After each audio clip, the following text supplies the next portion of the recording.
नमस्कार, आदाब, सत श्री अकाल।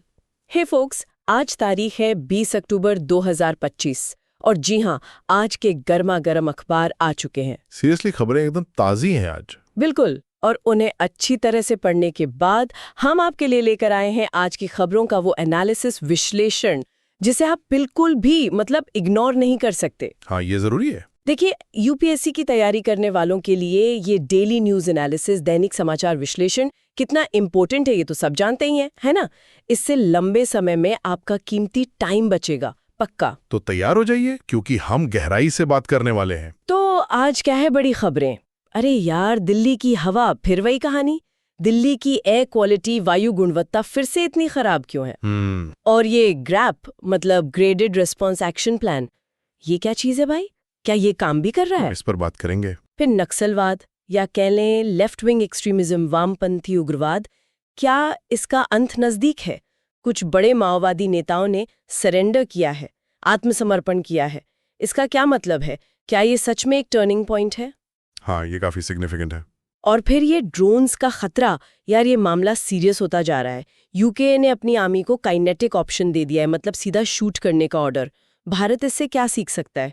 इसमें लीगल एंगल भी है। एग्जैक्टली। और आखिर में दुनिया की इकोनॉमी का क्या हाल है? इंटरनेशनल मॉनेटरी फंड IMF की latest world economic outlook report आ गई है और खबर अच्छी नहीं है। हाँ, थोड़ी चिंता वाली बात है। तो इन सब पर आज पूरा पोस्टमार्टम करेंगे।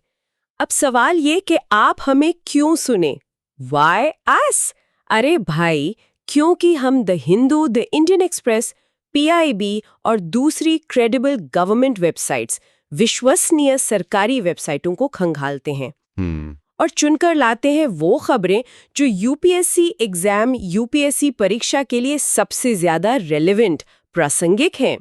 फिर उन्हें एकदम आसान भाषा में, डिटेल में समझाते हैं। हमारा मिशन कि आपसे कुछ भी इम्पोर्टेंट, महत्वपूर्ण ना छूटे। बिल्कुल, क्लैरिटी जरूरी है। आप इसे कहीं भी, कभी भी सुन सकते हैं, आते जाते, घर पर, कहीं भी।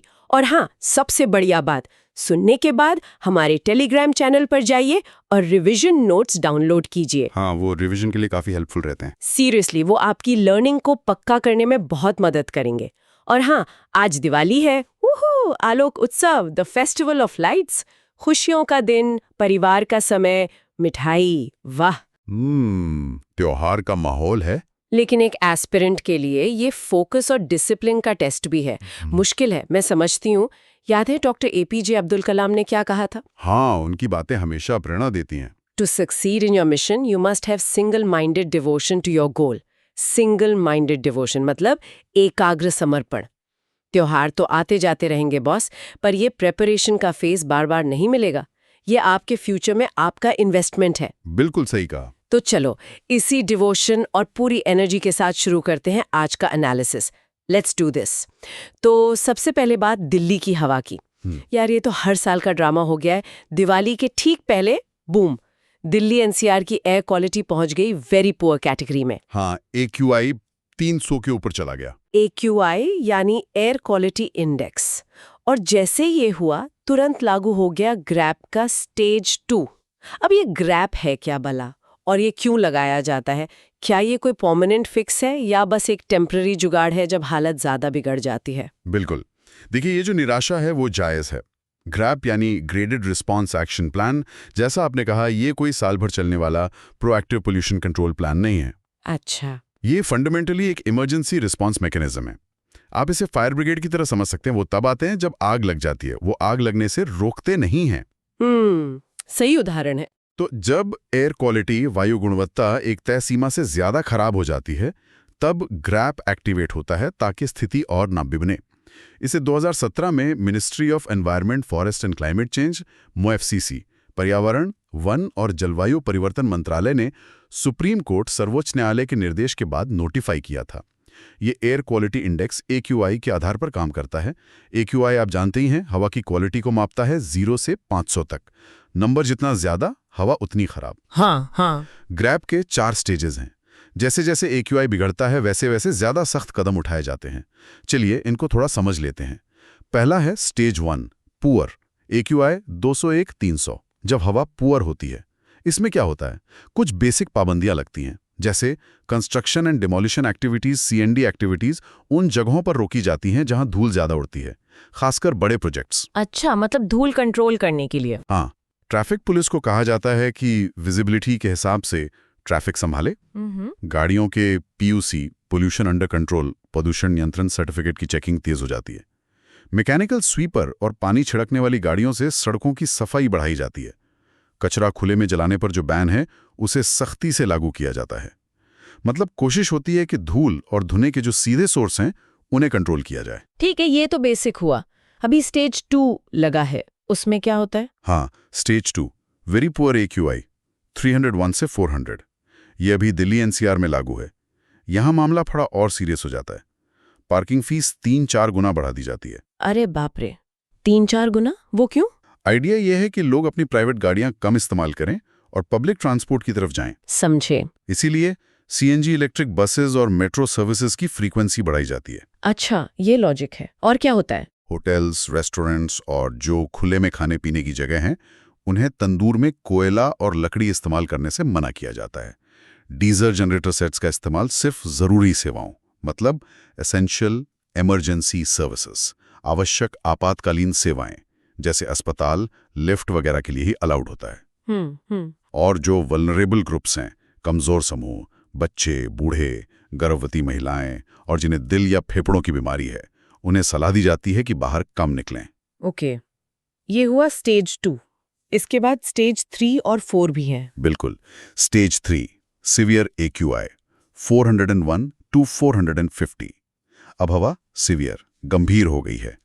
यहां पाबंदियां और भी कड़ी हो जाती हैं।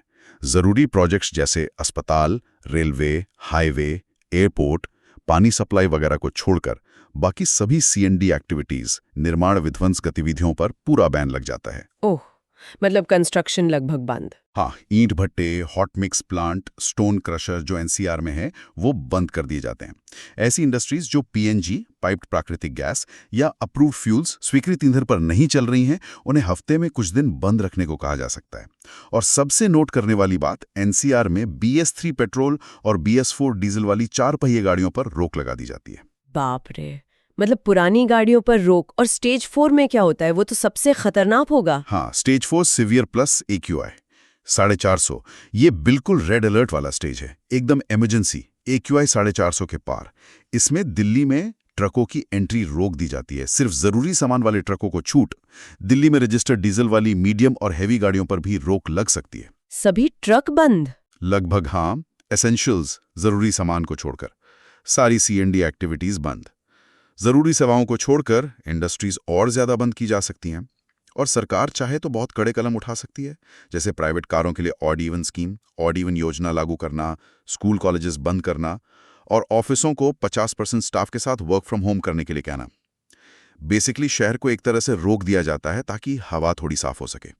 अरे यार, ये तो मतलब मिनी लॉकडाउन जैसा ही हो गया स्टेज 4 तो ये सब फैसले लेता कौन है? मतलब कौन तय करता है कि अब स्टेज 1 लगेगा या स्टेज 2?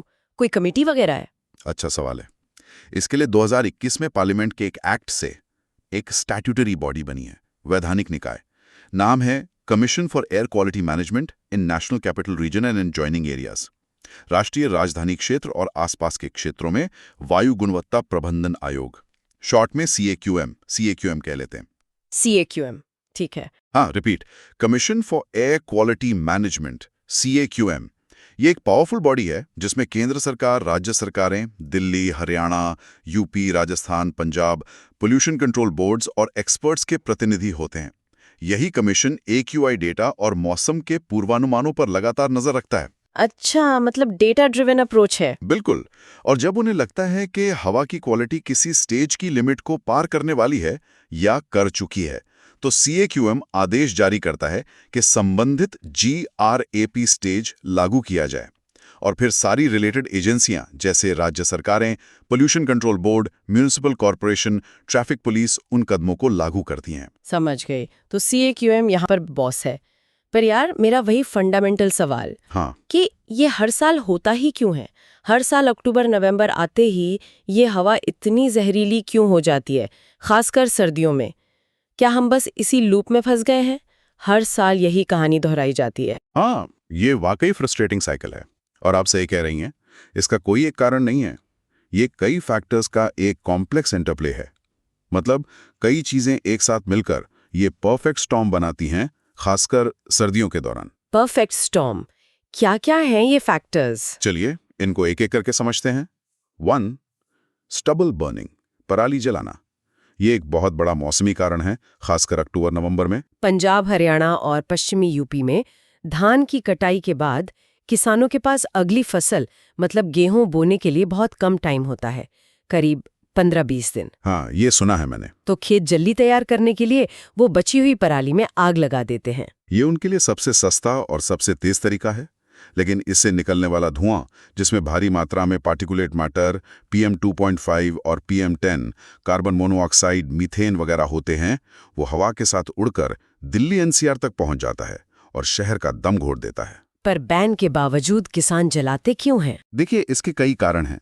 सस्ते विकल्पों की कमी, जागरूकता की कमी और कभी-कभी सिर्फ मजबूरी। सरकारें विकल्प दे रही हैं, जैसे हैप्पी सीडर मशीनें जो बिना जलाए गेहूं बो सकती हैं, या पूसा डीकंपोजर, एक माइक्रोबियल स्प्रे जो पराली को खाद बनाता है। लेकिन अभी ये उतने ज्यादा इस्तेमाल में नहीं आ रहे हैं। 2. व्हीकल एमिशंस, वाहनों का उत्सर्जन।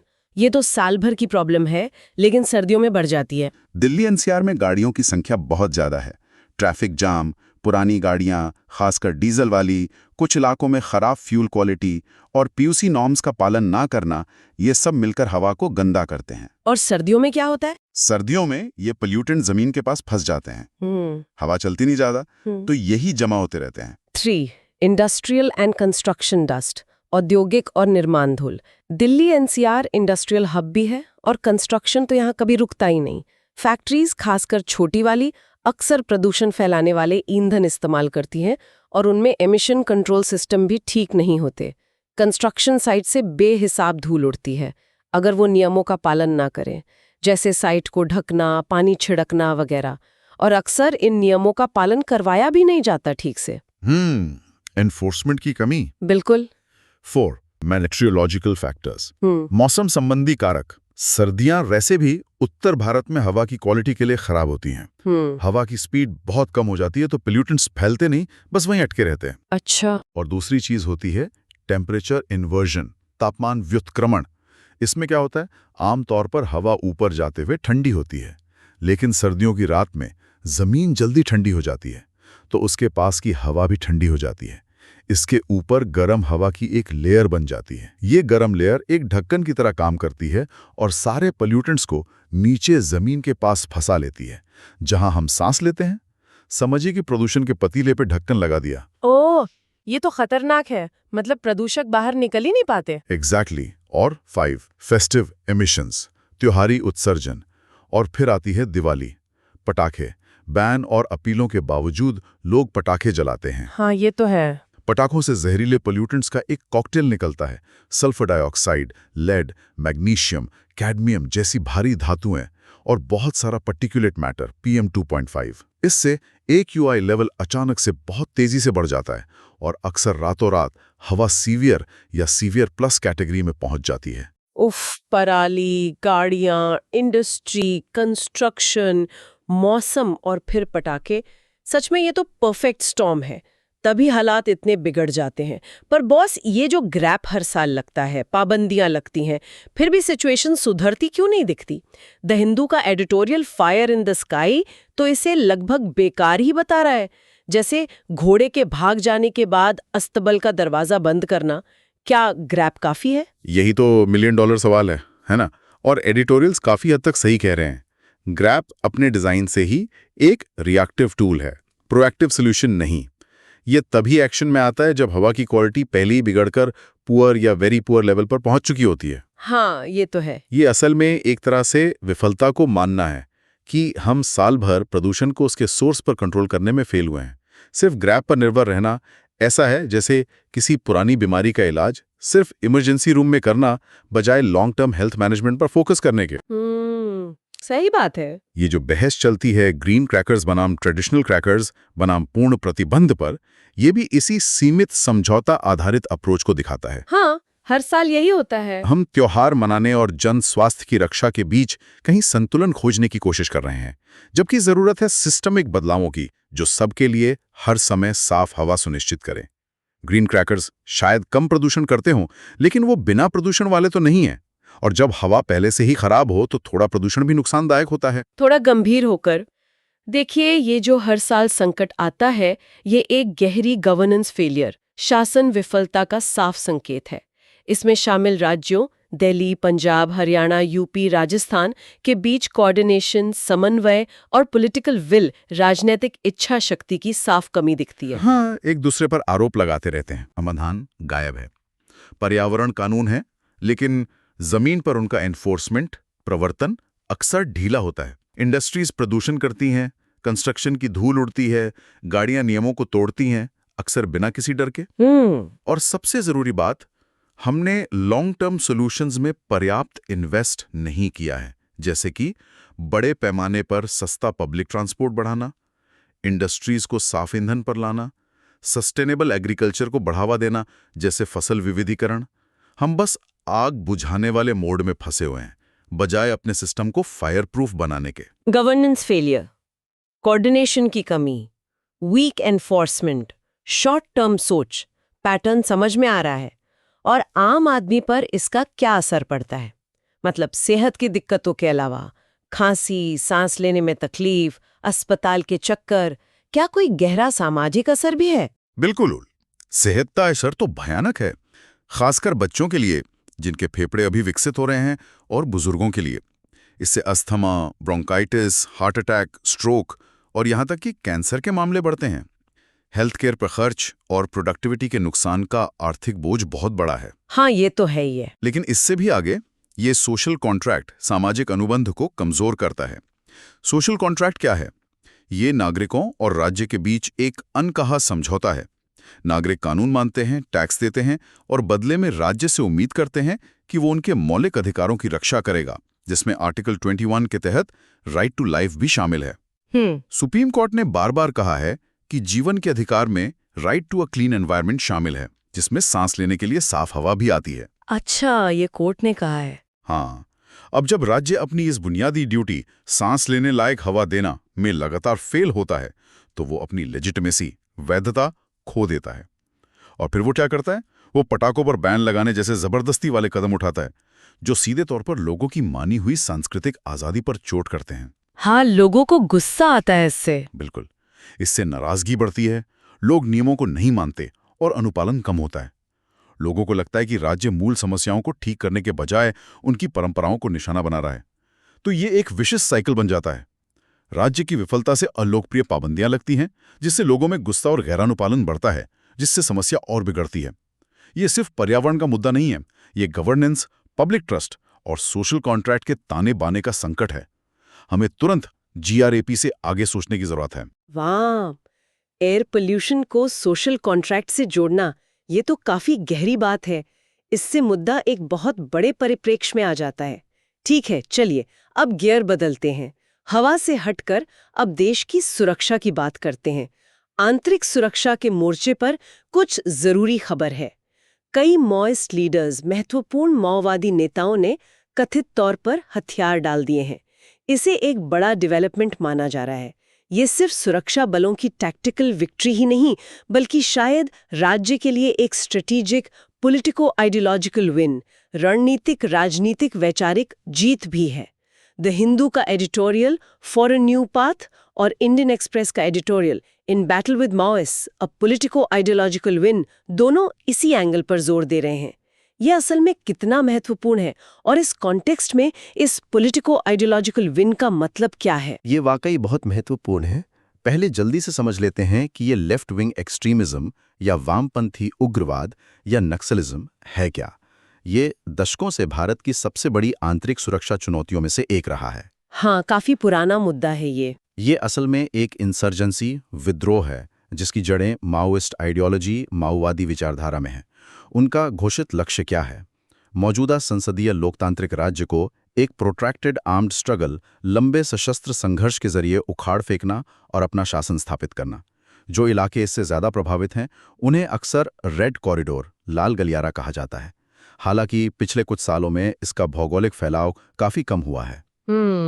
ऐतिहासिक रूप से इन्हें हाशिए पर पड़े समुदायों, खासकर आदिवासी आबादी का समर्थन मिला है। उन इलाकों में जहां गरीबी, विस्थापन, अक्सर माइनिंग या डेवलपमेंट प्रोजेक्ट्स की वजह से विकास की कमी, प्रशासनिक शून्यता और राज्य के अधिकारियों या निजी कंपनियों द्वारा शोषण जैसे मुद्दे रहे हैं, माओवादियों ने इन वास्तविक शिकायतों का फायदा उठाकर अपने आंदोलन को हवा दी। समझ गया।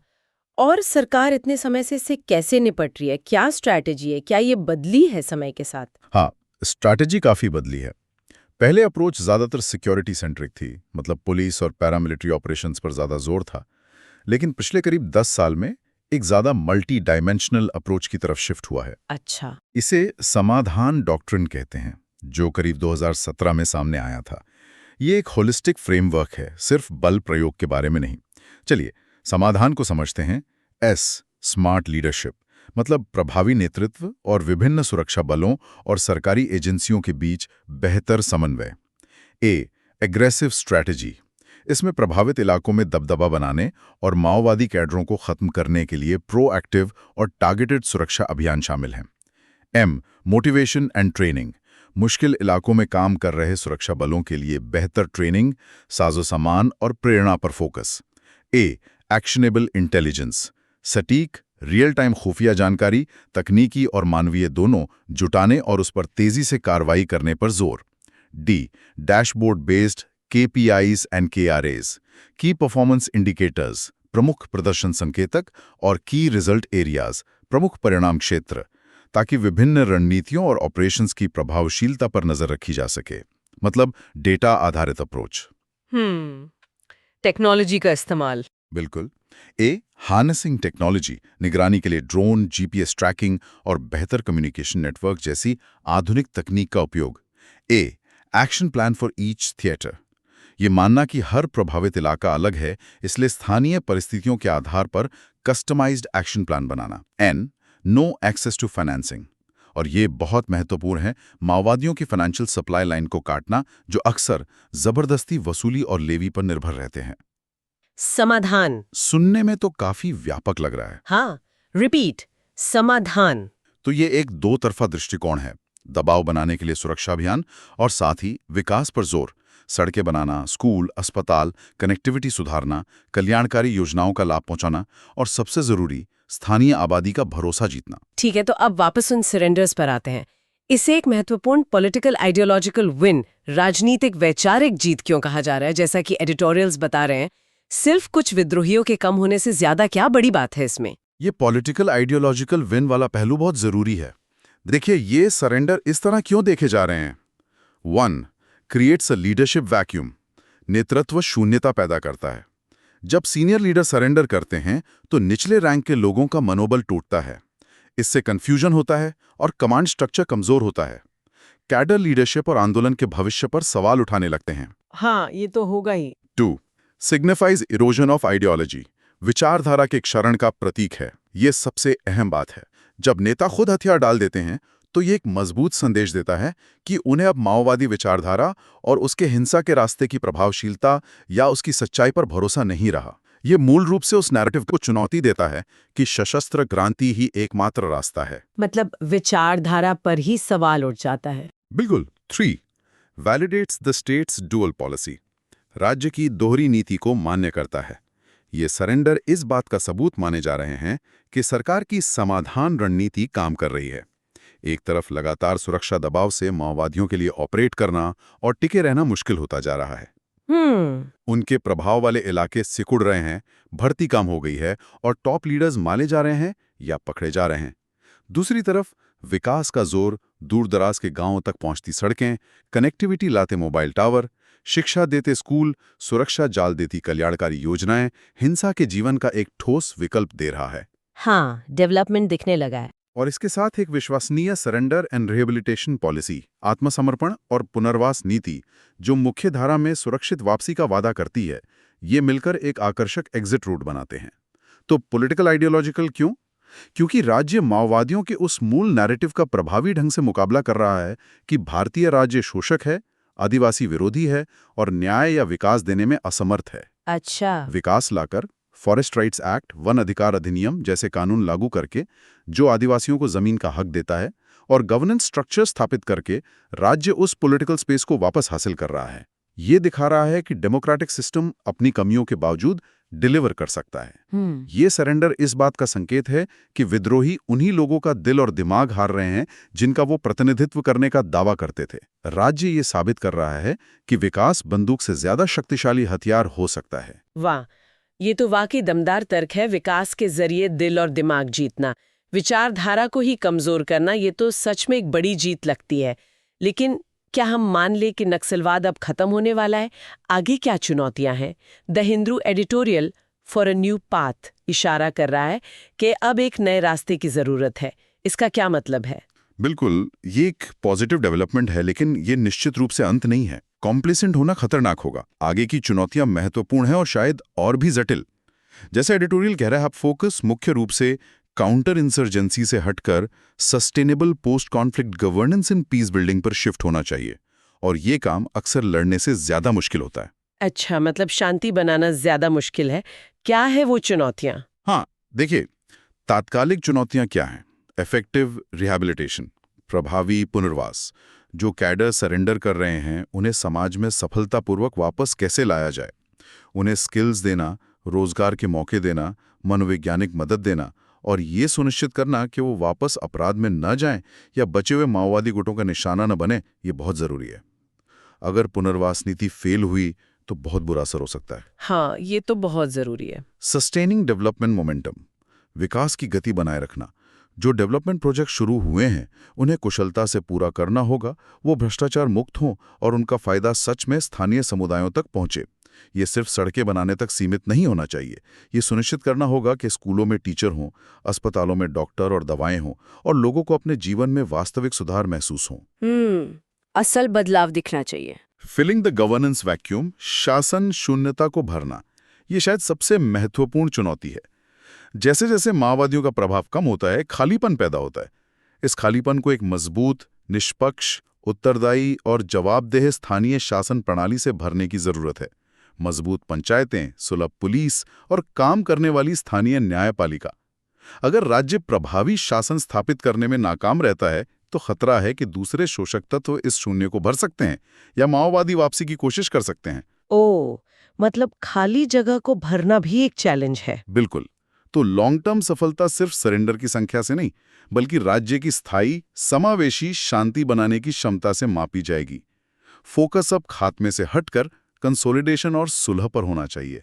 इन इलाकों में राष्ट्र निर्माण का असली मेहनत वाला काम अब शुरू होता है। समझ गई। तो लड़ाई शायद कम हो रही है, लेकिन शांति बनाने की चुनौती अभी शुरू हो रही है। इसके लिए एक अलग तरह की रणनीति और लगातार कोशिश चाहिए। ठीक है, चलिए अब एक और सुरक्षा चुनौती पर चलते हैं जो बहुत मॉडर्न है, ड्रोन्स। खबर यह है कि यूनाइटेड किंगडम यूके ने अपनी मिलिट्री को नई लीगल पावर्स दी हैं कि वो यूके मिलिट्री बेस को खतरा पहुंचाने वाले ड्रोन्स को शूट डाउन, मार गिराएं। इसे काइनेटिक ऑप्शन कहा जा रहा है। अब सुनने में तो ये सीधा लगता है, बुरा ड्रोन दिखा मार गिराओ, पर इसके पीछे की कहानी क्या है? और ज्यादा जरूरी, भारत के लिए इसके क्या मायने हैं, जहां हमारी सीमाओं पर ड्रोन का खतरा काफी ज्यादा है? एक बहुत अहम डेवलपमेंट है और ये एक तेजी से बदलते सुरक्षा खतरे को दिखाता है। देखिए, सस्ते, आसानी से मिलने वाले कमर्शियल ड्रोन्स, वो वाले जो आप ऑनलाइन कुछ हजार रुपए में खरीद सकते हैं, इन्होंने सिक्योरिटी लैंडस्केप को पूरी तरह बदल दिया है। हाँ, आजकल ड्रोन तो बहुत कॉमन हो गए हैं। जो पहले शौक की चीज या फोटोग्राफर का टूल था, वो अब एसिमेट्रिक वॉरफेयर, असमित युद्ध का एक शक्तिशाली हथियार बन गया है। असमित युद्ध क्या होता है? जब लड़ने वालों की ताकत में बहुत अंतर हो। ड्रोन की वजह से नॉन स्टेट एक्टर्स जैसे आतंकवादी समूह, क्रिमिनल गैंग, स्मगलर या अकेले काम करने वाले लोग, वो भी अब ऐसी ताकत दिखा सकते हैं या हमले कर सकते हैं जो पहले सिर्फ एयरफोर्स वाले देशों के लिए ही संभव था। बाप रे, मतलब कोई भी ड्रोन से हमला कर सकता है? पोटेंशियली, हाँ। इन आसानी से मिलने वाले ड्रोन से खतरे कई तरह के और बढ़ते जा रहे हैं। सर्विलेंस एंड रिकॉनेसेंस, निगरानी और टोही। कैमरे वाले ड्रोन से सेंसिटिव जगहों की जासूसी की जा सकती है। Military base, nuclear facility, power plant या डैम जैसे जरूरी इंफ्रास्ट्रक्चर। वो सेना की मूवमेंट, सुरक्षा इंतजाम और कमजोरियों की जानकारी इकट्ठा कर सकते हैं। जासूसी। स्मगलिंग, तस्करी, ये हम भारत पाकिस्तान बॉर्डर पर अक्सर देखते हैं। ड्रोन से ड्रग्स, हथियार, गोला बारूद, पैसा, बॉर्डर पार भेजा जाता है, अक्सर रात के अंधेरे में। वो जमीनी सुरक्षा उपायों को चकमा दे सकते हैं। हाँ, ये खबरें आती रहती हैं। डायरेक्ट अटैक्स, ये सबसे खतरनाक पहलू है। ड्रोन में आसानी से विस्फोटक लगाकर उन्हें फ्लाइंग आईईडीज की तरह इस्तेमाल किया जा सकता है। इनसे टारगेटेड हत्याएं, इंफ्रास्ट्रक्चर पर हमले या फिर स्वॉर्म अटैक्स किए जा सकते हैं। स्वॉर्म अटैक में एक साथ बहुत सारे कोऑर्डिनेटेड ड्रोन लॉन्च किए जाते हैं ताकि दुश्मन के डिफेंस सिस्टम को ओवरवेल्म किया जा सके। हमने हाल के युद्धों जैसे यूक्रेन में ड्रोन का भयानक इस्तेमाल देखा है। हे भगवान, फ्लाइंग आईईडीज, स्वॉर्म अटैक्स, ये तो बिल्कुल किसी साइंस फिक्शन फिल्म जैसा लगता है, पर ये अब हकीकत है। तो इनसे बचा कैसे जाए, क्या तरीके हैं? और ये काइनेटिक बनाम नॉन काइनेटिक क्या चीज है जो यूके वाली खबर में थी? मोटे तौर पर काउंटर ड्रोन मेजर्स दो कैटेगरी में आते हैं। काइनेटिक मेजर्स, इसमें ड्रोन को न्यूट्रलाइज करने के लिए फिजिकल फोर्स का इस्तेमाल होता है। इसे हार्ड किल समझिए। कैसे? बंदूक, शॉटगन या खास तोपों से मार गिराना, मिसाइल का इस्तेमाल करना, खासकर बड़े और तेज ड्रोन्स के लिए, हाई एनर्जी लेजर से ड्रोन को जलाना या उसके सेंसर खराब करना, जमीन से या दूसरे ड्रोन से जाल फेंककर उसे पकड़ना। यूके की जो नई पॉलिसी है, जो ड्रोन को मार गिराने की इजाजत देती है, वो इसी काइनेटिक कैटेगरी में आती है। रिपीट, काइनेटिक मेजर्स मतलब भौतिक बल का प्रयोग। ठीक है, काइनेटिक मतलब फिजिकल एक्शन, और non kinetic? Non kinetic measures, non kinetic उपाय, इसमें इलेक्ट्रॉनिक वॉरफेयर ईवी टेक्निक्स का इस्तेमाल करके ड्रोन को बिना नष्ट किए डिसेबल किया जाता है। इसे सॉफ्ट किल समझिए। कैसे? जैमिंग, ड्रोन और उसके ऑपरेटर के बीच के कम्युनिकेशन लिंक को बाधित करना, जिससे वो कंट्रोल खो दे या वहीं मंडराता रहे या वापस चला जाए या लैंड कर जाए। उसके जीपीएस सिग्नल को भी जैम करना ताकि उसे पता ना चले कि वो कहाँ है। स्पूफिंग, ड्रोन को गलत जीपीएस सिग्नल भेजकर उसे धोखा देना ताकि वो किसी और लोकेशन पर उड़ जाए, शायद किसी सुरक्षित जगह पर जहां उसे पकड़ा जा सके। हैकिंग, साइबर टेकओवर, ड्रोन के कंट्रोल सिस्टम को इलेक्ट्रॉनिक रूप से हाईजैक करके उसका कंट्रोल अपने हाथ में ले लेना। Repeat, non kinetic measures, non kinetic उपाय मतलब इलेक्ट्रॉनिक तरीकों का इस्तेमाल। अक्सर आजकल के एंटी ड्रोन सिस्टम में काइनेटिक और नॉन काइनेटिक दोनों का कॉम्बिनेशन इस्तेमाल होता है। ओके, काइनेटिक फिजिकल मार गिराना, नॉन काइनेटिक इलेक्ट्रॉनिकली डिसेबल करना, समझ आ गया। तो भारत इस मामले में कहाँ खड़ा है? हमारी क्या तैयारी है इन ड्रोन खतरों से निपटने की, खासकर पाकिस्तान और चीन के साथ हमारी सेंसिटिव बॉर्डर्स को देखते हुए? भारत इन खतरों को लेकर बहुत सजग है और अपनी काउंटर ड्रोन कैपेबिलिटीज को तेजी से विकसित कर रहा है। कई जरूरी कदम उठाए जा रहे हैं। 1. Indigenous technology development. हमारे defence research and development organisation DRDO, रक्षा अनुसंधान और विकास संगठन, ने एक एडवांस्ड एंटी ड्रोन सिस्टम विकसित किया है जिसका नाम है D4S। D4S का मतलब है drone detect, deter and destroy system. D4S इस सिस्टम में कई लेयर्स हैं। डिटेक्शन, पता लगाना, radar, radio frequency RF detector और electro optical infrared EOIR sensor का इस्तेमाल करके ड्रोन को स्पॉट करना। डेटरेंस, सॉफ्ट किल, जैमर का इस्तेमाल करके कम्युनिकेशन और जीपीएस सिग्नल को बाधित करना, ये नॉन काइनेटिक हुआ। डिस्ट्रक्शन, हार्ड किल, लेजर आधारित डायरेक्टेड एनर्जी वेपन का इस्तेमाल करके ड्रोन को मार गिराना, ये काइनेटिक हुआ। तो D4S एक कम्प्रिहेंसिव सिस्टम है जिसमें सॉफ्ट और हार्ड किल दोनों ऑप्शन हैं। Repeat, D4S developed by DRDO द्वारा विकसित, और कई प्राइवेट भारतीय कंपनियां भी इनोवेटिव एंटी ड्रोन टेक बना रही हैं। अच्छा, मतलब स्वदेशी तकनीक है हमारे पास। और ठीक है, पॉलिसी एंड रेगुलेटरी फ्रेमवर्क, नीति और नियामक ढांचा। सरकार ने ड्रोन रूल्स 2021 ड्रोन नियम 2021 लागू किए हैं। ये नियम सिविलियन ड्रोन्स के मालिकाना हक, रजिस्ट्रेशन और ऑपरेशन को रेगुलेट करते हैं। जरूरी बात यह है कि इनमें एयरपोर्ट, मिलिट्री इंस्टॉलेशंस, सरकारी सचिवालय, स्ट्रेटेजिक लोकेशंस वगैरह जैसे जरूरी इंफ्रास्ट्रक्चर के आसपास नो फ्लाई जोन्स या रेड जोन्स बनाए गए हैं, जहां बिना खास इजाजत के ड्रोन उड़ाना सख्त मना है। ठीक है, नियम भी है। 3. डिप्लॉयमेंट एंड प्रोक्योरमेंट, तैनाती और खरीद। सुरक्षा बल, खासकर बॉर्डर सिक्योरिटी फोर्स BSF, सीमा सुरक्षा बल और आर्मी सेना बॉर्डर्स पर एंटी ड्रोन सिस्टम तैनात कर रहे हैं। स्वदेशी और इंपोर्टेड दोनों तरह के सिस्टम्स की काफी खरीद भी हो रही है ताकि देश भर में फोर्सेस को लैस किया जा सके। रिपब्लिक डे परेड या विदेशी मेहमानों के दौरे जैसे हाई प्रोफाइल इवेंट्स के दौरान भी एंटी ड्रोन सिस्टम नियमित रूप से तैनात किए जाते हैं। इस सुनकर तसल्ली हुई कि हम टेक और पॉलिसी दोनों फ्रंट पर काम कर रहे हैं। तो फिर अगर हमारे पास D4S जैसे सिस्टम्स हैं, तो यूके के कदम से हमें क्या बड़ा सबक सीखने की ज़रूरत है? उन्हें क्यों ज़रूरत महसूस हुई कि अपनी मिलिट्री को ख़ास तौर पर लीगल काइनेटिक ऑप्शन पावर्स दी जाएं? क्या मिलिट्री के पास पहले से अपने बेस को डिफेंड करने की पावर नहीं होती? यही तो सबसे क्रूशियल टेक अवे है, महत्वपूर्ण निष्कर्ष। यूके का कदम उस क्रिटिकल गैप को उजागर करता है जिससे सिर्फ टेक्नोलॉजी नहीं भर सकती। एक साफ, बिना किसी शक के और मजबूत लीगल एंड प्रोसीजरल फ्रेमवर्क की जरूरत, जो जमीन पर मौजूद जवान या अफसर को रियल टाइम वास्तविक समय में निर्णायक एक्शन लेने का अधिकार दे, बिना बाद में कानूनी पछड़े में पड़ने के डर के। लीगल क्लैरिटी की कमी। सोचिए जरा, यूके को अब खासतौर पे ये पावर्स देने की जरूरत क्यों पड़ी? ये इशारा करता है कि शायद मौजूदा नियमों के तहत कानूनी अस्पष्टता थी कि क्या बेस की रखवाली करने वाले सैनिक को एक ड्रोन, खासतौर पे एक छोटा आम सा दिखने वाला ड्रोन, मार गिराने का साफ अधिकार था या नहीं। अच्छा। भारत के लिए ये अहम सवाल उठाता है। क्या बॉर्डर पर तैनात बीएसएफ जवान या एयरपोर्ट की सुरक्षा में लगे सीआईएसएफ अफसर के पास आज बिल्कुल साफ कानूनी अधिकार और तय रूल्स ऑफ एंगेजमेंट, सुनिश्चित नियम हैं कि वो एक संदिग्ध ड्रोन को तुरंत मार गिरा सकें? या वो हिचकेंगे इस डर से कि अगर गलती हो गई तो लंबी जांच या कानूनी कार्रवाई होगी? हाँ, ये तो बहुत प्रैक्टिकल प्रॉब्लम है। यूके को एक खास काइनेटिक ऑप्शन पावर बनाने की जरूरत महसूस हुई।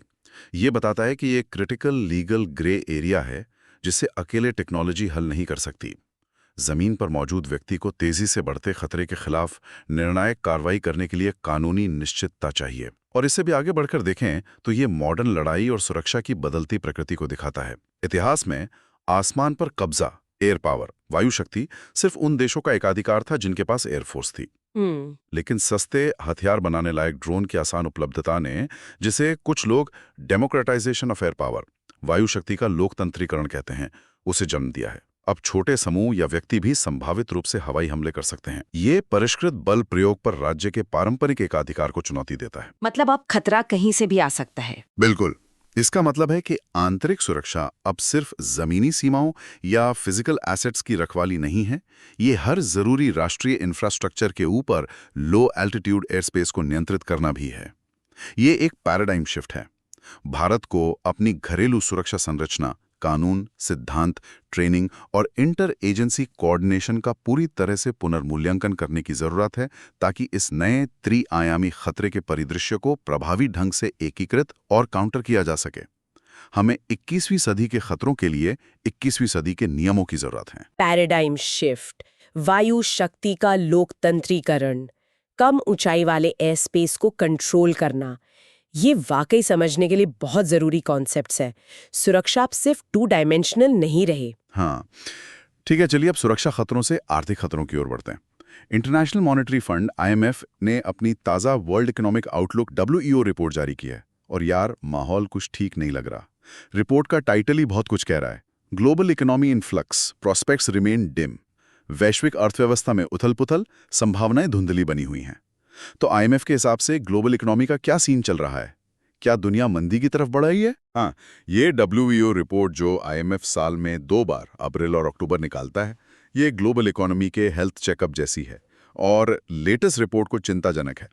रिपोर्ट ग्लोबल इकोनॉमी में सुस्ती जारी रहने का अनुमान लगा रही है। ग्लोबल ग्रोथ, वैश्विक विकास 2024 के 3.3% 3.3% से घटकर 2025 में 3.2% 3.2% रहने का अनुमान है। रिपीट, ग्रोथ 3.3% से घटकर 3.2%। ओह, मतलब स्लो डाउन है। हाँ, ये नंबर छोटे लग सकते हैं, लेकिन ये हाल के झटकों से बहुत कमजोर रिकवरी का संकेत देते हैं। हालांकि ग्लोबल इन्फ्लेशन, वैश्विक मुद्रास्फीति, कीमतें बढ़ने की दर अपने पीक से नीचे आ रही है, लेकिन कई देशों में अभी भी सेंट्रल बैंकों के टारगेट लेवल्स लक्ष्य स्तरों से ऊपर हैं। तो कुल मिलाकर तस्वीर धीमी ग्रोथ और बनी हुई, हालांकि कम होती, महंगाई की है। एक मुश्किल सिचुएशन जिसे अक्सर स्टैगफ्लेशन लाइट कहते हैं।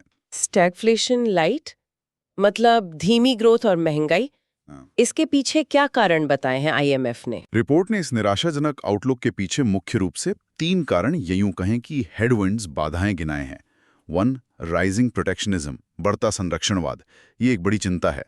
दुनिया भर के देश तेजी से प्रोटेक्शनिस्ट मेजर्स अपना रहे हैं। टैरिफ बढ़ाना, इंपोर्ट कोटा लगाना, घरेलू इकोनॉमीज को सब्सिडी देना और दूसरी व्यापार बाधाएं खड़ी करना। हाँ, जैसे अमेरिका चीन वाला ट्रेड वॉर टाइप। बिल्कुल, या देशों का अपनी सप्लाई चेन को सुरक्षित करने की कोशिश करना। ये ट्रेंड ग्लोबल ट्रेड फ्लो को बाधित करता है, ग्लोबल इकोनॉमी को टुकड़ों में बांटता है, बिजनेस और कंज्यूमर्स के लिए लागत बढ़ाता है और अंततः ग्लोबल ग्रोथ को रोकता है। ये ऐसा है जैसे हर कोई अपनी इकोनॉमी के चारों ओर दीवारें खड़ी करने की कोशिश कर रहा हो। ये तो ठीक नहीं है। दूसरा कारण? 2. लेबर एंड सप्लाई शॉक्स, श्रम और आपूर्ति झटके।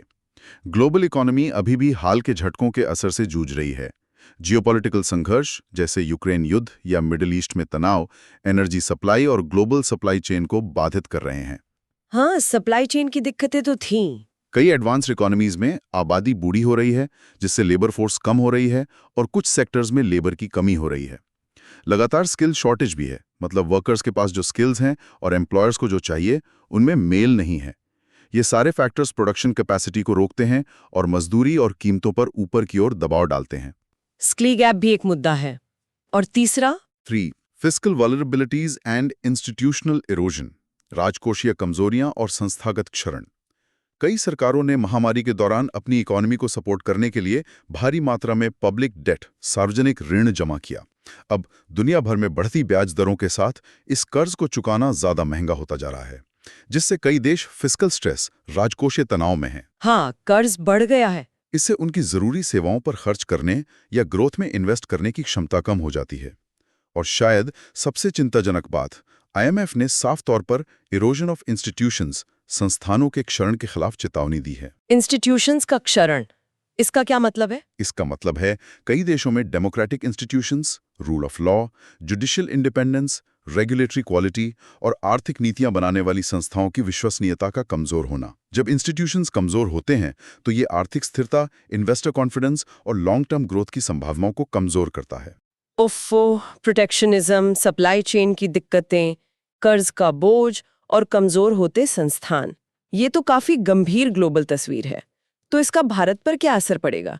हम तो सुनते रहते हैं कि इंडिया एक ब्राइट स्पॉट है। क्या हम इन ग्लोबल दिक्कतों से बचे रह सकते हैं? यही भारत के लिए अहम सवाल है। हालांकि ये सच है कि भारत फिलहाल सबसे तेजी से बढ़ने वाली बड़ी अर्थव्यवस्था है और हमारे पास मजबूत घरेलू डिमांड ड्राइवर्स हैं, लेकिन हम कोई अलग थलग द्वीप नहीं है। हम एक बड़ी, खुली और तेजी से ग्लोबली इंटीग्रेटेड इकोनॉमी है। हाँ, ग्लोबलाइजेशन का असर तो पड़ेगा। इसलिए इन ग्लोबल ट्रेंड्स का हम पर असर पड़ना लाजमी है। एक्सटर्नल सेक्टर प्रेशर, बाहरी क्षेत्र पर दबाव, ग्लोबल स्लोडाउन सीधे हमारे एक्सपोर्ट्स पर असर डालता है। जब अमेरिका और यूरोप जैसे बड़े बाजारों में डिमांड गिरती है तो हमारे गुड्स जैसे टेक्सटाइल, इंजीनियरिंग गुड्स, फार्मा और सर्विसेज, खासकर आईटी सर्विसेज के एक्सपोर्ट पर दबाव पड़ेगा। इससे हमारा ट्रेड डेफिसिट, आयात और निर्यात के बीच का अंतर, और करंट अकाउंट डेफिसिट, कैड, चालू खाता घाटा बढ़ सकता है। एक्सपोर्ट्स पर असर। मॉनेटरी पॉलिसी चैलेंजेस, मौद्रिक नीति चुनौतियां, ये reserve bank of India, RBI, भारतीय रिजर्व बैंक को मुश्किल में डालता है। उन्हें एक बहुत नाजुक संतुलन बनाना होता है। एक तरफ उन्हें घरेलू ग्रोथ को सपोर्ट करना है, शायद ब्याज दरें कम रखकर। दूसरी तरफ उन्हें महंगाई को कंट्रोल करना है, जिस पर ग्लोबल फैक्टर्स जैसे कमोडिटी की कीमतें, खासकर तेल, और करेंसी के उतार चढ़ाव, कमजोर रुपया इंपोर्ट को महंगा बनाता है, का असर पड़ता है। ग्लोबल अनिश्चितता आरबीआई का काम बहुत मुश्किल बना देती है। हाँ, आरबीआई के लिए चैलेंजिंग है। Importance of domestic drivers. जब बाहरी डिमांड कमजोर हो तो भारत की ग्रोथ मोमेंटम को बनाए रखना घरेलू ड्राइवर्स को मजबूत करने पर और भी ज्यादा निर्भर करेगा। इसका मतलब है डोमेस्टिक कंजम्पशन, घरेलू खपत को बढ़ाना, लोगों को ज्यादा खर्च करने के लिए प्रेरित करना और प्राइवेट इन्वेस्टमेंट, निजी निवेश को प्रोत्साहित करना। कंपनियों को नई फैक्ट्री, मशीनरी वगैरह में इन्वेस्ट करने के लिए प्रेरित करना। हमारी अपनी आंतरिक ताकत ही हमारी मुख्य ढाल बन जाती है। यार, ये तो वाकई रस्सी पर चलने जैसा है। खासकर ये प्रोटेक्शनिज्म वाली बात। आईएमएफ इसके खिलाफ चेतावनी दे रहा है, लेकिन भारत आत्मनिर्भर भारत को पुश कर रहा है, टैरिफ्स इस्तेमाल कर रहा है और प्रोडक्शन लिंक्ड इंसेंटिव्स, पीएलआई, उत्पादन लिंक्ड प्रोत्साहन जैसी स्कीम से डोमेस्टिक मैन्युफैक्चरिंग को बढ़ावा दे रहा है। क्या ये भी एक तरह का प्रोटेक्शनिज्म नहीं है? इस विरोधाभास को कैसे समझें? ये कंफ्यूजिंग है। आपने बिल्कुल सही नस पकड़ी है। ये एक मुख्य पॉलिसी डिलेमा है। यह सवाल बहुत जायज है। आईएमएफ की बढ़ते ग्लोबल प्रोटेक्शनिज्म के खिलाफ चेतावनी ऐसे समय में आई है जब भारत रणनीतिक रूप से टैरिफ और इंडस्ट्रियल पॉलिसी, पीएलआई, जैसे टूल्स का इस्तेमाल कर रहा है। हाँ। आत्मनिर्भर भारत के घोषित लक्ष्य हैं घरेलू मैन्युफैक्चरिंग क्षमता बनाना, इंपोर्ट पर निर्भरता कम करना, खासकर चीन जैसे कुछ देशों पर, राष्ट्रीय सुरक्षा बढ़ाना और भारत को ग्लोबल वैल्यू चेन्स में ज्यादा मजबूती से इंटीग्रेट करना, हालांकि हायर वैल्यू एडेड सेगमेंट्स में। तो फिर ये प्रोटेक्शनिज्म कैसे नहीं हुआ? देखिए, भारतीय पॉलिसी मेकर्स के लिए चुनौती यह है कि आत्मनिर्भरता और औद्योगिक विकास के इन जायज राष्ट्रीय लक्ष्यों को कैसे आगे बढ़ाया जाए बिना दूसरे देशों से रिटेलिटरी मेजर्स, प्रतिशोधात्मक उपाय भड़काए और बिना एक पूरी तरह से प्रोटेक्शनिस्ट इकोनॉमी के रूप में देखे जाने से बचे। ये बैलेंस मुश्किल है। क्योंकि अगर भारत को ऐसा देखा गया कि वो खुद को बंद कर रहा है, तो ये हमारी लॉन्ग टर्म एक्सपोर्ट महत्वाकांक्षाओं को नुकसान पहुंचा सकता है और विदेशी निवेश और टेक्नोलॉजी को आकर्षित करना मुश्किल बना सकता है। अप्रोच को बहुत सावधानी से कैलिब्रेट करने की जरूरत है। ये कुछ खास सेक्टर्स में स्ट्रेटेजिकली प्रोटेक्टिव होने के बारे में है, जबकि ओवरऑल ग्लोबली इंटीग्रेटेड बने रहना। मतलब सिलेक्टिव होना पड़ेगा। हाँ, इसमें शायद कुछ खास उभरती इंडस्ट्रीज या स्ट्रेटेजिक सेक्टर्स पर प्रोटेक्शन फोकस करना शामिल हो सकता है, जबकि साथ ही साथ मार्केट एक्सेस बनाए रखने के लिए अहम पार्टनर्स के साथ फ्री ट्रेड एग्रीमेंट्स, FTAs, मुक्त व्यापार समझौते करना और ये सुनिश्चित करना कि ओवरऑल ट्रेड व्यवस्था तुलनात्मक रूप से खुली, पारदर्शी और प्रिडिक्टेबल बनी रहे। ये एक बहुत ही नाजुक संतुलन साधना है। गंभीर स्वर में। और WEO रिपोर्ट में एक बात जो सिर्फ आर्थिक नंबरों से परे है लेकिन बहुत ज्यादा महत्वपूर्ण है, वो है गवर्नेंस और इंस्टीट्यूशंस की क्वालिटी पर जोर। हाँ, आपने मेंशन किया था इंस्टीट्यूशनल इरोजन का रिस्क। बिल्कुल। रिपोर्ट का इरोजन ऑफ इंस्टीट्यूशन, संस्थानों के शरण को एक मुख्य ग्लोबल रिस्क बताना और ये कहना कि जिन देशों में गुड पॉलिसीज और क्रेडिबल इंस्टीट्यूशंस थे वो हाल के झटकों को बेहतर झेल पाए। ये पॉलिटिकल इकोनॉमी पर एक शक्तिशाली बयान है। इसका प्रैक्टिकल मतलब क्या है भारत के लिए? इसका मतलब है कि आज के अस्थिर और अनिश्चित दुनिया में ग्लोबल इन्वेस्टर्स, बिजनेस और मार्केट्स उन देशों को बहुत ज्यादा महत्व देते हैं जहां मजबूत, स्वतंत्र, प्रिडिक्टेबल और विश्वसनीय संस्थान हों। जैसे? कौन से संस्थान? जैसे एक स्वतंत्र न्यायपालिका जो कानून का शासन बनाए रखे, एक विश्वसनीय और स्वायत्त सेंट्रल बैंक जैसे RBI जो कीमतों को स्थिर रखे, पारदर्शी और प्रभावी रेगुलेटरी बॉडीज जैसे मार्केट्स के लिए सेबी जो सबके लिए समान अवसर सुनिश्चित करें, भरोसेमंद सांख्यिकीय एजेंसियां जो सटीक आर्थिक डेटा दें। ये सब बहुत जरूरी है। भारत के लिए अपने संस्थानों की क्रेडिबिलिटी, विश्वसनीयता, ऑटोनॉमी, स्वायत्तता और कैपेसिटी, क्षमता को मजबूत करना सिर्फ गुड गवर्नेंस, सुशासन का मामला नहीं है। ये एक अशांत दुनिया में उसकी इकोनॉमिक डिफेंस स्ट्रैटेजी, आर्थिक रक्षा रणनीति का एक मुख्य हिस्सा है। मजबूत संस्थान ग्लोबल झटकों के खिलाफ एक जरूरी बफर का काम करते हैं, इन्वेस्टर कॉन्फिडेंस बढ़ाते हैं, रिस्क प्रीमियम कम करते हैं और देश की स्थिर लॉन्ग टर्म कैपिटल आकर्षित करने की क्षमता सुनिश्चित करते हैं। संक्षेप में कहें तो इंस्टीट्यूशनल मजबूती ही आर्थिक मजबूती है। इंस्टीट्यूशंस आर्थिक रक्षा कवच की तरह, ये वाकई बहुत अहम बात है। हम अक्सर सिर्फ नंबरों पर फोकस करते हैं, GDP growth, inflation, fiscal deficit, लेकिन उन मजबूत विश्वसनीय संस्थानों की नींव को भूल जाते हैं जो इन नंबरों को टिकाऊ बनाते हैं। Super important takeaway. ठीक है, चलिए अब जल्दी से आज के समाचार स्रोतों से कुछ और जरूरी चीजें कवर कर लेते हैं। आज 20 अक्टूबर 2025 प्रेस इंफॉर्मेशन ब्यूरो PIB से UPSC CSE सिलेबस के लिए कुछ खास रिलीज था। आज के लिए जो रिसर्च मिली है उसके अनुसार PIB से UPSC CSE सिलेबस के लिहाज से कोई खास प्रासंगिक रिलीज आज 20 अक्टूबर 2025 को जारी नहीं हुई। ऐसा कभी-कभी होता है, हर दिन एग्जाम के लिए कोई बड़ी PIB रिलीज नहीं आती। ठीक है, कोई बात नहीं। एडिटोरियल्स के बारे में क्या? हमने GARA पे फायर इन द स्काई और माओवादी सरेंडर पर फॉर अ न्यू पाथ और इन बैटल विद माओइस्ट्स पर बात की। क्या आप रिवीजन के लिए उनकी मेन बात जल्दी से बता सकते हैं? जरूर। एडिटोरियल्स के मुख्य तर्कों का एक quick recap. Fire in the sky, the Hindu, grab पर मुख्य तर्क यह है कि ग्रैप जैसे इमरजेंसी उपाय और ग्रीन पटाखे जैसे समझौते नाकाफी हैं, बस टेम्परेरी इलाज हैं। ये लक्षणों का इलाज करते हैं, जड़ का नहीं। जरूरत है एक सिस्टमैटिक, साल भर चलने वाले, कई राज्यों के सहयोग वाले दृष्टिकोण की जो सोर्स कंट्रोल पर फोकस करे। Relevance, GS3 environment, GS2 governance. For a new path, the Hindu, माओवादी सरेंडर पर। यह एडिटोरियल सरेंडर को सरकार की दोहरी रणनीति सुरक्षा प्लस विकास की महत्वपूर्ण जीत मानता है। ये कहता है कि स्थायी शांति का रास्ता अब ज्यादा संभव है, लेकिन संघर्ष के बाद के शासन और पुनर्वास पर ध्यान देने की जरूरत पर जोर देता है। Relevance GS3 internal security. In battle with Maoists a politico ideological win, the Indian Express. Hindu वाले एडिटोरियल की तरह ये भी हाल के सरेंडर को सिर्फ सुरक्षा लाभ नहीं बल्कि अहम रूप से राजनीतिक वैचारिक जीत मानता है। ये तर्क देता है कि राज्य विकास और पहुंच के जरिए माओवादी नैरेटिव का सफलतापूर्वक मुकाबला कर रहा है और स्थानीय आबादी का भरोसा जीत रहा है। Perfect recap. अब प्रीलिम्स एस्पिरेंट्स के लिए, प्रारंभिक परीक्षा के उम्मीदवारों के लिए सुपर इंपॉर्टेंट सेक्शन, आज के पॉइंटर्स। हमारी आज की चर्चा से क्विक फैक्ट्स और टर्म्स शुरू हो जाइए। बिल्कुल बिल्कुल। चलिए आज के मुख्य प्रीलिम्स फैक्ट्स लिस्ट करते हैं। 1. दिवाली 2025, दिवाली 2025 आज मनाई गई 20 अक्टूबर 2025। कभी-कभी आसान तारीखें भी फंसा सकती हैं। 2. Graded response action plan, grab. ये क्या है? दिल्ली NCR में वायु प्रदूषण से निपटने के लिए एक आपातकालीन प्रतिक्रिया तंत्र AQI की गंभीरता के आधार पर 4 चरणों में बांटा गया है। ये रिएक्टिव है, प्रोएक्टिव साल भर का प्लान नहीं। 3. Commission for air quality management, CAQM, वायु गुणवत्ता प्रबंधन आयोग, संसद के एक्ट द्वारा स्थापित एक वैधानिक निकाय, NCR और आसपास के क्षेत्रों में वायु गुणवत्ता प्रबंधन उपायों, जिसमें ग्रैप भी शामिल है, की योजना बनाने और लागू करने के लिए जिम्मेदार हैं। 4.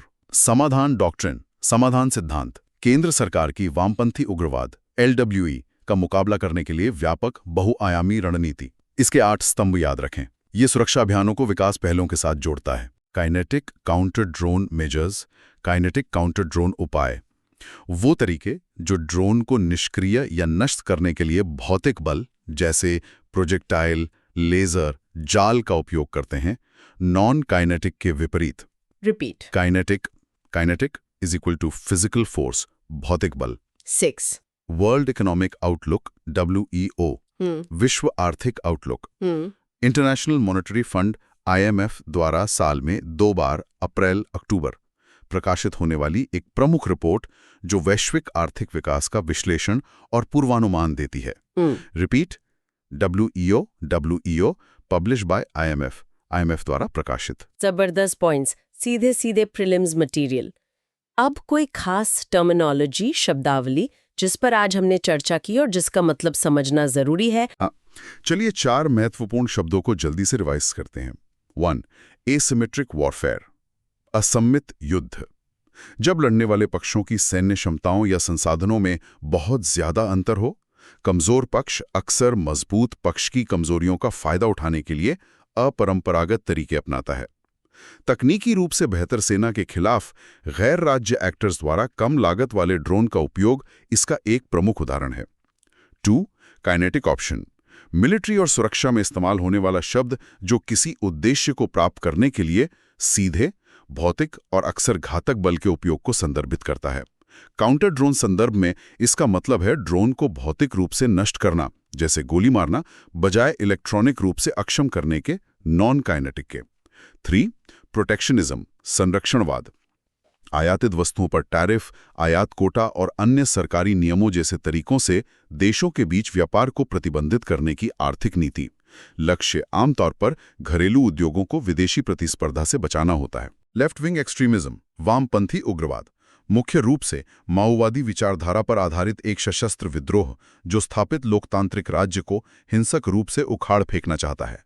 इसमें अक्सर कथित राज्य शोषण के खिलाफ हाशिए पर पड़े समुदायों को लामबंद करना शामिल होता है। इसे नक्सलवाद के नाम से भी जाना जाता है। एकदम साफ एक्सप्लेनेशन। और आखिर में कौन सी प्लेसेस, जगह हैं आज खबरों में थी जिनके बारे में हमें भौगोलिक रूप से पता होना चाहिए? 2 मुख्य जगहें हमारी चर्चा में प्रमुखता से रहीं। 1. दिल्ली NCR, राष्ट्रीय राजधानी क्षेत्र। खबरों में क्यों? दिवाली से पहले वेरी पुअर वायु गुणवत्ता और GRAP स्टेज 2 लागू होने के कारण। भौगोलिक रूप से NCR में दिल्ली और हरियाणा, उत्तर प्रदेश और राजस्थान के कई आसपास के जिले शामिल हैं। CAQM का अधिकार क्षेत्र इस क्षेत्र को कवर करता है। 2. रेड कॉरिडोर, लाल गलियारा। ये शब्द पूर्वी, मध्य और दक्षिणी भारत के उस क्षेत्र का वर्णन करने के लिए इस्तेमाल किया जाता है जो ऐतिहासिक रूप से नक्सली माओवादी विद्रोह से प्रभावित रहा है। आज खबरों में प्रमुख माओवादी नेताओं के आत्मसमर्पण के कारण, जो आंदोलन के कमजोर होने का संकेत है। हालांकि इसकी कोई निश्चित सीमाएं नहीं है। इसमें आमतौर पर झारखंड, छत्तीसगढ़, उड़ीसा, बिहार, आंध्र प्रदेश, तेलंगाना, महाराष्ट्र आदि जैसे राज्यों के हिस्से शामिल हैं। शानदार भौगोलिक संदर्भ। ठीक है दोस्तों, तो ये था कोर न्यूज़ एनालिसिस और क्विक रिवीजन पॉइंट्स। अब चलिए मेंस एग्जामिनेशन प्रिपरेशन, मुख्य परीक्षा की तैयारी के लिए तैयार होते हैं, क्योंकि जानना आधी लड़ाई है, लिखना बाकी आधी। हमारी आज की विस्तृत चर्चा के आधार पर चलिए कुछ मेंस प्रैक्टिस क्वेश्चंस, मुख्य परीक्षा अभ्यास प्रश्न देखते हैं और ये भी बताते हैं कि आप अपने उत्तरों को कैसे संरचित कर सकते हैं। तैयार हैं? बिल्कुल। चलिए GS3 एनवायरनमेंट से एक सवाल से शुरू करते हैं जो हमारी दिल्ली प्रदूषण चर्चा से जुड़ा है। प्रश्न 1, दिल्ली NCR में गंभीर वायु प्रदूषण की वार्षिक पुनरावृत्ति graded response action plan GRAP जैसे प्रतिक्रियात्मक आपातकालीन उपायों की सीमाओं को उजागर करती है। उन संरचनात्मक और शासन संबंधी चुनौतियों का समालोचनात्मक विश्लेषण करें जो दीर्घकालिक समाधान में बाधा डालती हैं। 15 marks, 250 words. Okay. Critically analyse, समालोचनात्मक विश्लेषण करें। करना है उन स्ट्रक्चरल एंड गवर्नेंस चैलेंजेस, संरचनात्मक और शासन संबंधी चुनौतियों को जो GRAP से परे हैं। इसका उत्तर कैसे लिखना चाहिए? एक अच्छी संरचना क्या होगी? ढांचे की व्याख्या करते हुए इसके लिए एक ठोस संरचना ये हो सकती है: इंट्रोडक्शन, परिचय, संक्षेप में ग्रैप को एक इमरजेंसी टूल बताएं, मुख्य तर्क बताएं। इसकी बार बार जरूरत इस बात को रेखांकित करती है कि पुरानी समस्या के मूल कारणों को दूर करने में विफलता रही है। उन संरचनात्मक और शासन संबंधी मुद्दों का उल्लेख करें जिनकी आप चर्चा करेंगे। Body part 1, analyse structural and governance challenges, संरचनात्मक और शासन चुनौतियों का विश्लेषण। ये कोर हिस्सा है। हर बड़ी चुनौती का विश्लेषण करने के लिए पैराग्राफ समर्पित करें। इंटरस्टेट कोऑर्डिनेशन फेलियर, अंतर्राज्यीय समन्वय विफलता, दिल्ली, पंजाब, हरियाणा, यूपी, राजस्थान के बीच पराली जलाने, औद्योगिक मानकों, वाहनों की आवाजाही जैसे मुद्दों पर सहयोग की कमी को विस्तार से बताएं। राजनीतिक खींचतान का उल्लेख करें। इकोनॉमिक कंपल्शंस वर्सेस एनवायरनमेंट, पराली जलाने के मुद्दे का किसान के नजरिए से विश्लेषण करें। व्यवहार्य सस्ते विकल्पों की कमी, फसलों के बीच कम समय, यहाँ नीति विफलता का विश्लेषण करें। वीक एनफोर्समेंट एंड मॉनिटरिंग, मौजूदा कानूनों, PUC, CND waste rules, industrial norms के खराब कार्यान्वयन पर चर्चा करें। कम स्टाफ वाले और कम सुसज्जित प्रदूषण नियंत्रण बोर्डों के बारे में बात करें। अर्बन प्लानिंग डेफिसिट्स, पर्याप्त सार्वजनिक परिवहन बनाने में विफलता की गंभीर रूप से जांच करें, जिससे निजी वाहनों का घनत्व ज्यादा होता है। खराब भूमि उपयोग योजना का उल्लेख करें। Policy short termism and reactive approach, साल भर के निरंतर प्रयासों के बजाय सर्दियों के समय की आपातकालीन कार्रवाइयों पर ध्यान केंद्रित करने की आलोचना करें। GARAP स्वयं इसका एक लक्षण है। Body part 2, suggesting long term solutions, दीर्घकालिक समाधान सुझाना। पहचानी गई चुनौतियों को संबोधित करते हुए संक्षेप में आगे का रास्ता बताएं। स्ट्रेंथेंड एंड एम्पावर्ड CAQM, मजबूत और सशक्त CAQM, समन्वित कार्यवाही के लिए वास्तव में सशक्त निकाय की आवश्यकता। इंटीग्रेटेड एयरशेड मैनेजमेंट अप्रोच, एकीकृत एयरशेड प्रबंधन दृष्टिकोण। NCR को एक एयरशेड के रूप में मानना, जिसके लिए संयुक्त कार्य योजना की आवश्यकता है। वायबल सॉल्यूशंस फॉर स्टबल, पराली के लिए व्यवहार्य समाधान। स्वस्थ थाने प्रबंधन, हैप्पी सीडर डिकम्पोजर को बढ़ावा देना, फसल विविधीकरण को बढ़ावा देना, बायोमास के लिए बाजार बनाना। Massive push for public and non motorised transport, सार्वजनिक और गैर मोटर चालित परिवहन के लिए भारी जोर। मेट्रो विस्तार, अधिक इलेक्ट्रिक बसें, सुरक्षित साइकिलिंग, पैदल चलने का बुनियादी ढांचा। Strict enforcement and technological aids, सख्त प्रवर्तन और तकनीकी सहायता। बेहतर निगरानी, सख्त दंड, प्रवर्तन के लिए प्रौद्योगिकी का उपयोग। कंक्लूजन, निष्कर्ष, यह दोहराते हुए संक्षेप करें कि वार्षिक संकट के चक्र से बाहर निकलने के लिए प्रतिक्रियाशील प्रबंधन से हटकर स्वच्छ हवा को मौलिक अधिकार और सार्वजनिक भलाई मानते हुए एक निरंतर, सहकारी और समग्र शासन मॉडल की ओर बढ़ने की आवश्यकता है। फैंटास्टिक, ये वाकई एक बहुत स्पष्ट और व्यापक ढांचा है, सब कुछ कवर करता है। ठीक है, अगला सवाल। चलिए GS3 इंटरनल सिक्योरिटी सीख लेते हैं। माओवादी सरेंडर पर आधारित। प्रश्न 2, प्रमुख माओवादी नेताओं के हालिया आत्मसमर्पण को राजनीतिक वैचारिक जीत के रूप में सराहा जा रहा है। इस संदर्भ में वामपंथी उग्रवाद LWE का मुकाबला करने के लिए सरकार की रणनीति के प्रमुख घटकों पर चर्चा करें और संघर्ष समाधान के लिए एक उपकरण के रूप में विकास की भूमिका का मूल्यांकन करें। 15 मार्क्स 250 शब्द। ओके, इसमें सरकार की स्ट्रैटेजी के कंपोनेंट्स, समाधान और विकास की भूमिका का मूल्यांकन करना है पॉलिटिकल आइडियोलॉजिकल विन के कॉन्टेक्स्ट में। यहाँ फ्रेमवर्क क्या होगा? ढांचे की व्याख्या करते हुए यहाँ एक संभावित संरचना ये है। इंट्रोडक्शन, परिचय, हाल के आत्मसमर्पण के महत्व का उल्लेख करके शुरू करें। राजनीतिक वैचारिक जीत का क्या मतलब है ये परिभाषित करे, मतलब राज्य शासन विकास के जरिए चरमपंथी नैरेटिव का मुकाबला कर रहा है। Body part 1, components of government strategy, सरकार की रणनीति के घटक समाधान, बहुआयामी समाधान रणनीति का विवरण दें। सिक्योरिटी ऑपरेशंस, एग्रेसिव स्ट्रैटेजी वाले हिस्से को समझाएं। इंटेलिजेंस आधारित ऑपरेशंस, एरिया डोमिनेशन, कैडरों को न्यूट्रलाइज करना, फाइनेंसिंग रोकना। डेवलपमेंट इनिशिएटिव्स, इंफ्रास्ट्रक्चर, सड़कें, पुल, मोबाइल टावर बनाने, शिक्षा और स्वास्थ्य तक पहुंच सुधारने, कल्याणकारी योजनाओं, PDS, MGNREGA आदि के प्रभावी कार्यान्वयन पर विस्तार से बताएं। संभव हो तो विशिष्ट योजनाओं का उल्लेख करें। इंश्योरिंग राइट्स एंड जस्टिस, ऐतिहासिक शिकायतों को दूर करने के लिए फॉरेस्ट राइट्स एक्ट 2006 जैसे अधिनियमों को लागू करने, स्थानीय शासन, पंचायतों को मजबूत करने के महत्व को उजागर करें।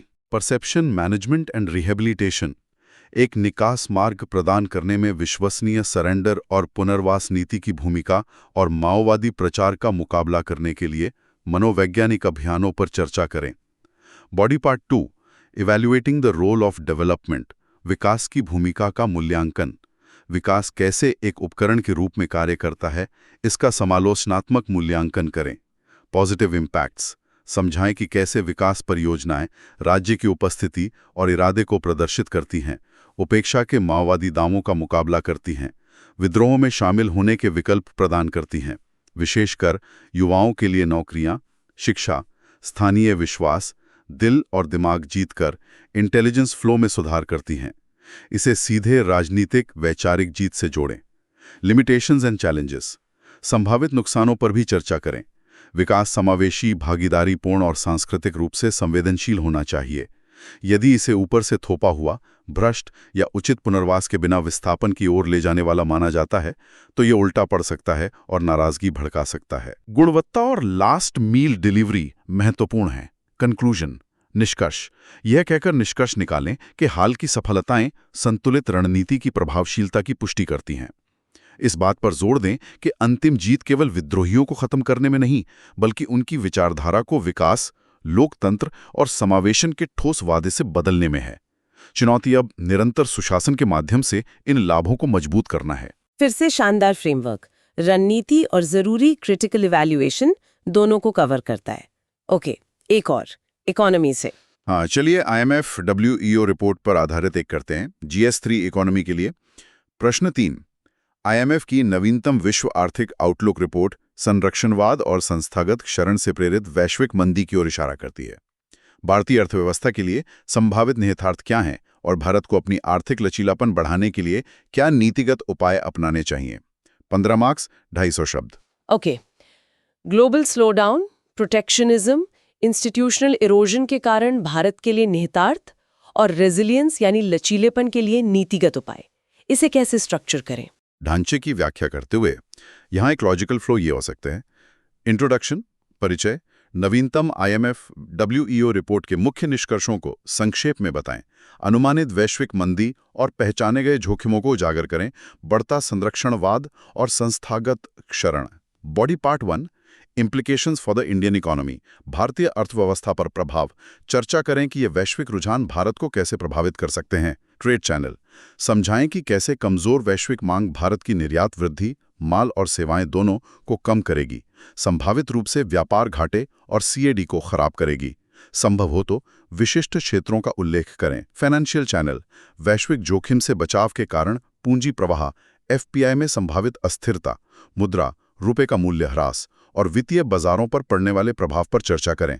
साथ ही वैश्विक ब्याज दर वृद्धि का उधार लेने की लागत पर प्रभाव। कॉन्फिडेंस चैनल, समझाएं कि कैसे वैश्विक अनिश्चितता और संरक्षणवाद भारत में निवेश निर्णयों, घरेलू और विदेशी दोनों को प्रभावित कर सकते हैं। पॉलिसी कंस्ट्रेंट्स, उल्लेख करें कि कैसे वैश्विक कारक आरबीआई की मौद्रिक नीति विकल्पों, विकास बनाम मुद्रास्फीति ट्रेड ऑफ को जटिल बनाते हैं और कम कर राजस्व के कारण संभावित रूप से सरकार के राजकोषीय स्थान को प्रभावित करते हैं।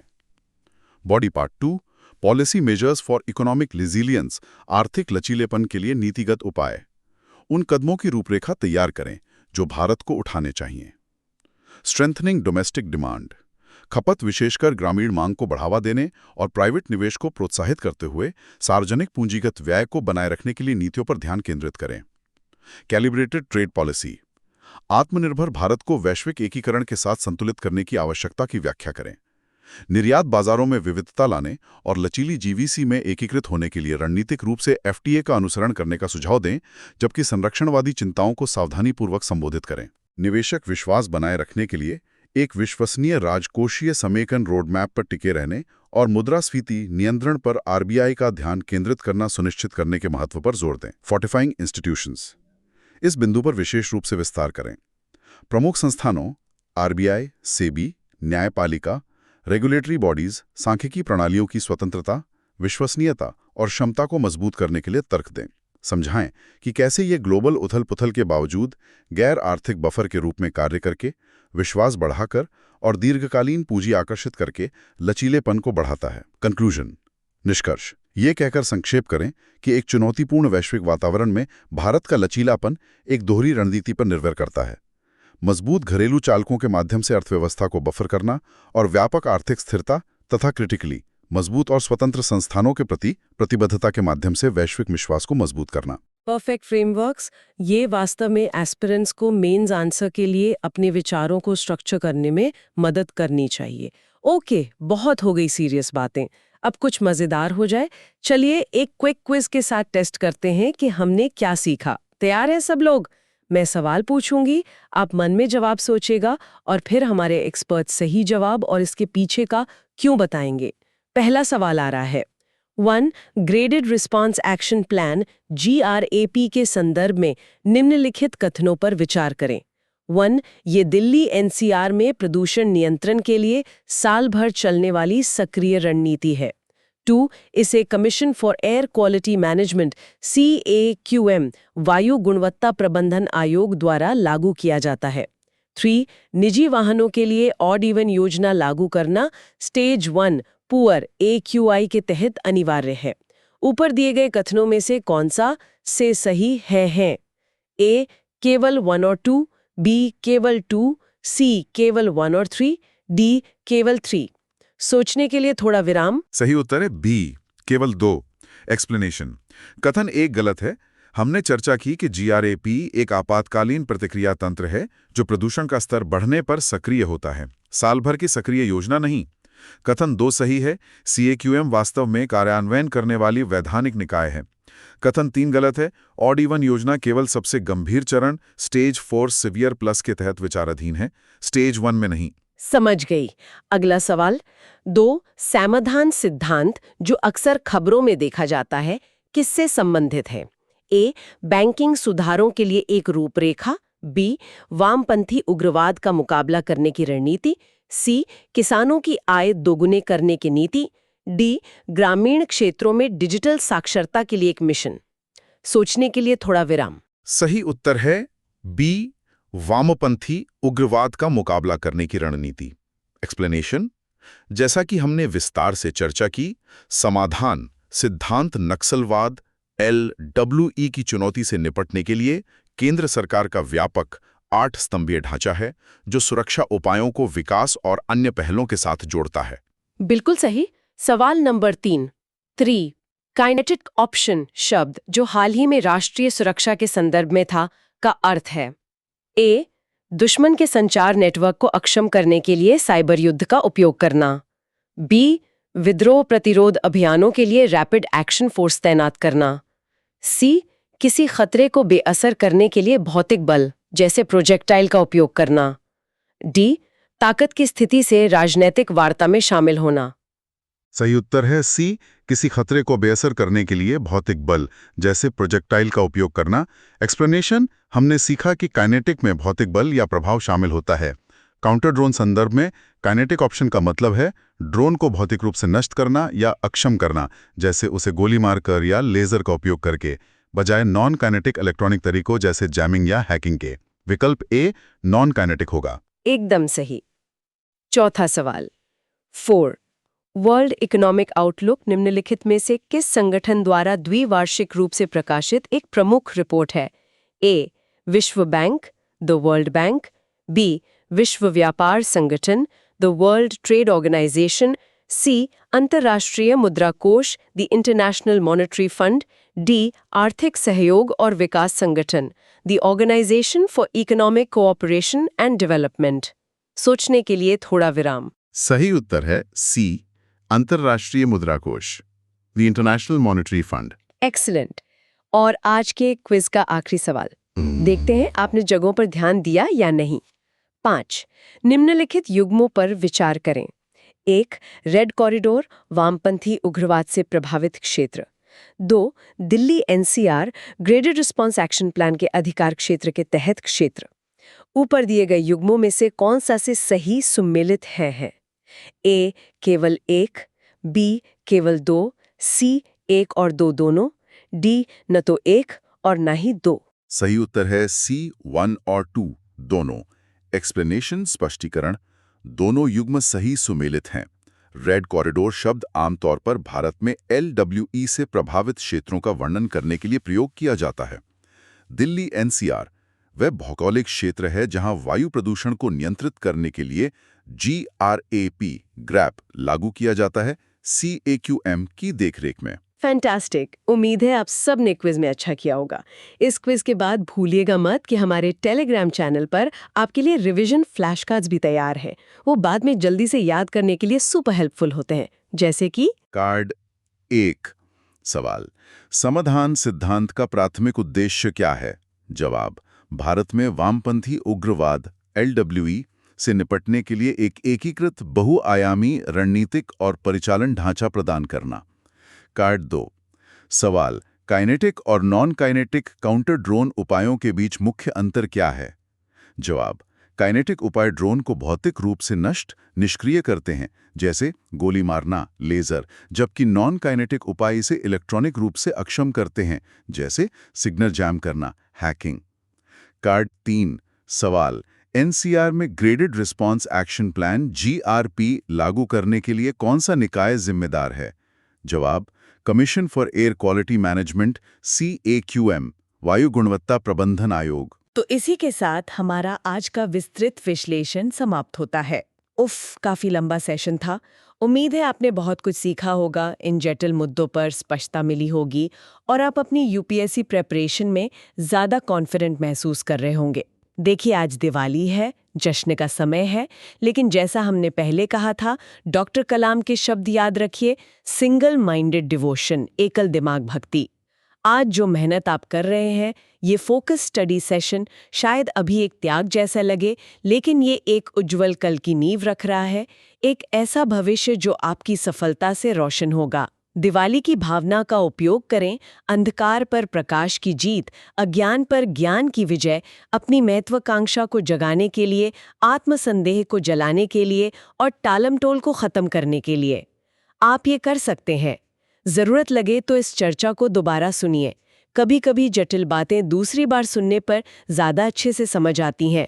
हो सकता है आपको वो बारीकियां मिलें जो पहले छूट गई थीं, नए कनेक्शंस बने। इन मुद्दों को गहराई से समझना न सिर्फ UPSC एग्जाम के लिए जरूरी है, बल्कि आपको एक ज्यादा सूचित, जागरूक और सक्रिय नागरिक भी बनाता है। ज्ञान ही शक्ति है यार। और अगर आपको ये कोशिश, ये सुपर डिटेल्ड एनालिसिस मददगार लगा तो थोड़ा प्यार दिखाइए। प्लीज उस लाइक बटन को दबाइए, इससे हमें सच में मोटिवेशन मिलता है। इसे अपने दोस्तों, अपनी स्टडी ग्रुप्स, हर उस इंसान के साथ शेयर करें जिसे फायदा हो सकता है। चलिए ज्ञान फैलाते हैं। नीचे कमेंट करके हमें बताएं आपको सबसे अच्छा क्या लगा, कौन सी बात आपको क्लिक कर गई, या आप और कौन से टॉपिक्स को इतनी डिटेल में कवर करते हुए सुनना चाहेंगे। आपका फीडबैक हमारे लिए सोने जैसा है और सबसे ज़रूरी, अगर आपने अभी तक नहीं किया है तो हमारे YouTube चैनल सुन लो UPSC को सब्सक्राइब करें और उस नोटिफिकेशन बेल को दबाएं ताकि आप हमारा डेली एनालिसिस कभी मिस ना करें। आप सिर्फ ₹299 ₹299 प्रति माह में हमारी एक्सक्लूसिव मेंबरशिप भी ज्वाइन कर सकते हैं और हमारे सभी प्रीमियम वीडियो और कंटेंट तक पहुंच प्राप्त कर सकते हैं। ये आपकी तैयारी को एक एक्स्ट्रा एज देने के लिए डिज़ाइन किया गया है। और अगर आपको हमारा काम सच में वाकई में बहुत पसंद आता है तो हमें सुपर थैंक्स भेजकर सपोर्ट करने पर विचार करें। हर योगदान, चाहे छोटा हो या बड़ा, हमें इस चैनल को चलाने, इसे लॉन्ग टर्म में सस्टेनेबल बनाने और हर रोज आपके लिए high quality in depth analysis लाते रहने में मदद करता है। तो बस लगे रहिए, मेहनत करते रहिए, समर्पित रहिए। हम कल फिर मिलेंगे दिन की नई खबरों के ताज़ा विश्लेषण के साथ। तब तक के लिए ध्यान रखिए, स्वस्थ रहिए, फोकस बनाए रखिए। जय हिंद।